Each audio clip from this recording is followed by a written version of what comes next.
Well, welcome to For the Living of These Days Quarantine Edition. As we take the time to explore the question, what would love do? What does love do? But what would love do? It's a question to live into, and the backdrop is the journey of my family. We recently sent out early today just an update on our journey with bringing Marie's mom home, and but in the process of doing that, an excerpt of the letters, we brought mom home on Friday. All her stuff was packed. A good number of her items were already in our place, and so she was sitting there waiting in an empty room, and just a little before we were to pick her up, we get a call and a word that she, along with a number of others, have been tested for possible exposure to COVID. And in the midst of all of that, we heard it was one staff person, but as we approached that, right in that liminal space of bringing her home for a number of reasons, but the key was to give her a place where she doesn't fall through the cracks, that she's loved and recognized by family, and that she recognizes, because a person with dementia absolutely needs the moorings of familiar faces, voices. And over the COVID time, that disappeared, and it started showing in her eyes, her hair, her nails, her teeth, just her demeanor. And so upon that news, we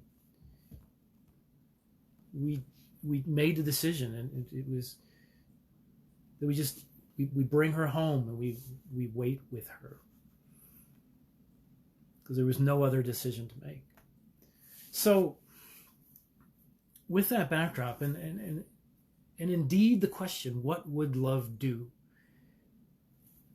In Matthew, we find Jesus indicating that you shall love your neighbor as you love yourself.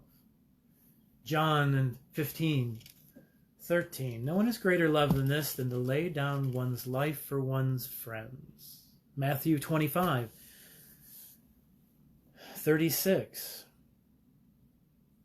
for I was sick and you took care of me. That's in the context of, I was hungry and you gave me food. I was thirsty and you gave me something to drink. I was a stranger and you welcomed me in. I was naked and you gave me clothing. I was sick and you took care of me. I was in prison and you visited me. Truly I tell you, just as you did it to the least, one of the least of these members of my family, you did it to me, Jesus says. So contemplating the reality that we faced with my mother-in-law, and that we face with her, it begs the question, how should human beings act toward their fellow human beings in the midst of a pandemic? How shall we treat one another humanely, with dignity and love, even at the expense of our convenience? The care of another human being in the name of compassion, love, in the time of COVID. A week before we brought Mom home, about a week and a half ago, I had an encounter with someone on the topic of the virus. And he referred to the virus as this political creation, and he was absolutely anti-mask. And he shared the phrase, flippantly, well, if anything, it's natural selection. And I was appalled. He actually went wrongly to science in this Darwinian quote, the survival of the fittest, referring to the threat of the virus. An argument made by someone who does not trust science of COVID, but freely invokes Darwin as a convenient response. I found it frustrating at that time because we were in the process of preparing our home to receive my mother-in-law for the very fact of bringing her home in the midst of a pandemic safely. This harkens to seeing those most vulnerable. There are people in our society who see the most vulnerable or outcasts in our society as expendable or collateral damage, a drain on society, or even better off dead ideology. Especially, I've heard and read of our aging population. Comes the narrative that this virus will weed out the weak, make more room for the strong. That's what I heard in this conversation and other conversations. And I say, what a lie. Cowardice and not love, not God, and not what this universe is built upon. The resource, the scaffolding, the framework of our universe is built on radical love for God and for the other. Okay,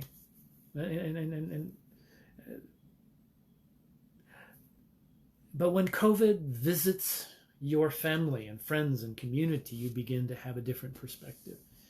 This out of sight, out of mind response is insane. For when you hear and you encounter, you see another perspective. This me first, sucks to be you mentality is not motivated by love, but self-preservation and ego. And so I pivot back to love, to that question of what would love do? And being ready at a moment's notice when that question comes to you, that you respond the only way that you can respond. Especially in this time of COVID. As its spiking continues and more stories continue. And we now have entered that narrative. What would love do? The question has been my guiding light since facing the reality of my mother-in-law sitting with all her furniture gone, in confusion and anxiety, waiting for us to pick her up, alone, confused, scared, lonely, in dementia.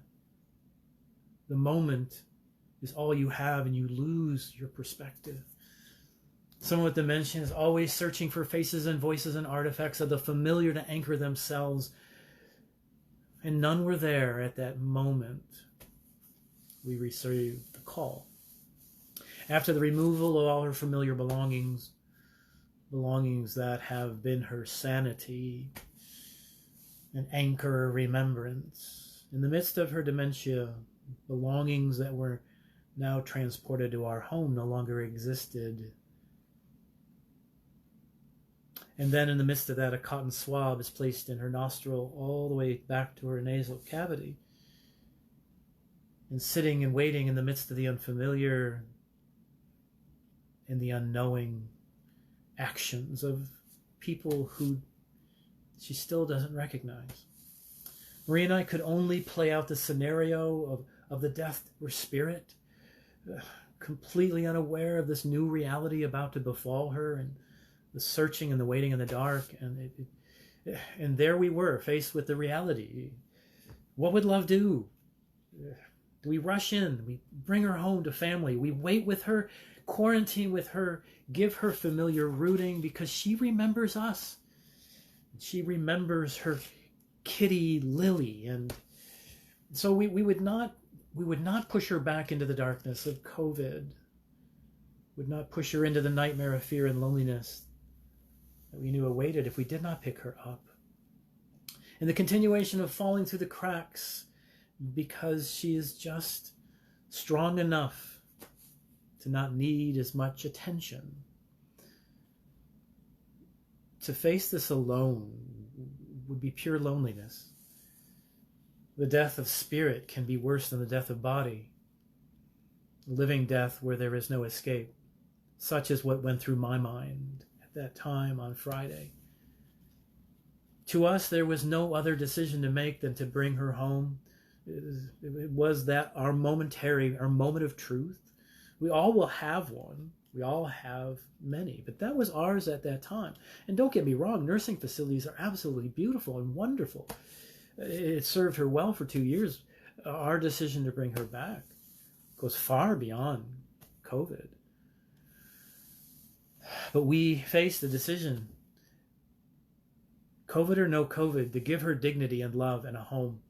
For such a time as this is what love does. It's no heroic act. It's just what needs to be done. It's what's most needed at the time in the name of love. And you've prepared for it all throughout your life, and when that moment comes, there is no question. This is what love would do. Prepared to act at a moment's notice for the dignity and the just act of compassion for another human being. There is no heroic action here, only love. Humble love of response in a moment's notice. This is what we need for the human family. It's like our baptismal covenant, to stand for the dignity of every human being. How about instead of natural selection, we call it supernatural selection of the loving kind that says to all who have need, I select you to receive my love. I see you, and you are not alone. What would love do? To Marie? To Marie and me, love would scoop Dorothy up in love and bring her home. Wait with her, even at risk. Yes, taking all precautions, masking, distancing, disinfecting, quarantining. Because I'll tell you what, 6 hours after she arrived into our home on Friday, you wouldn't have recognized the person that shuffled in from the car. Her eyes were brighter, her demeanor, her sense of identity locked in and rooted in the familiar and in family.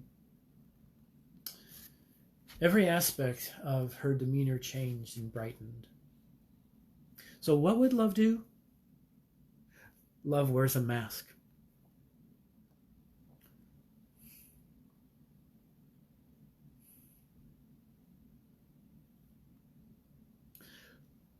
Love tends the sick.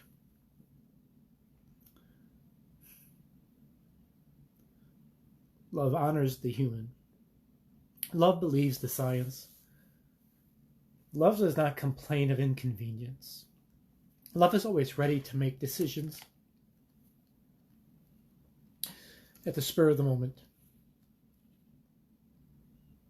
If it meant saving somebody's mind, their life, their body, it's just what must be done. It's simply God. So how shall human beings treat other human beings?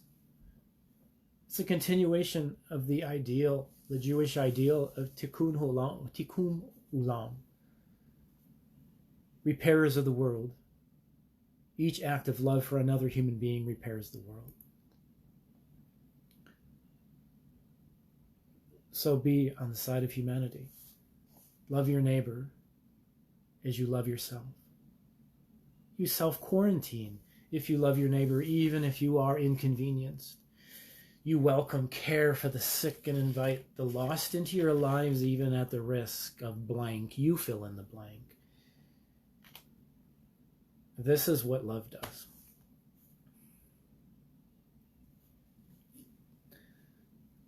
So we must live into the question of what would love do, each of us in our own way. What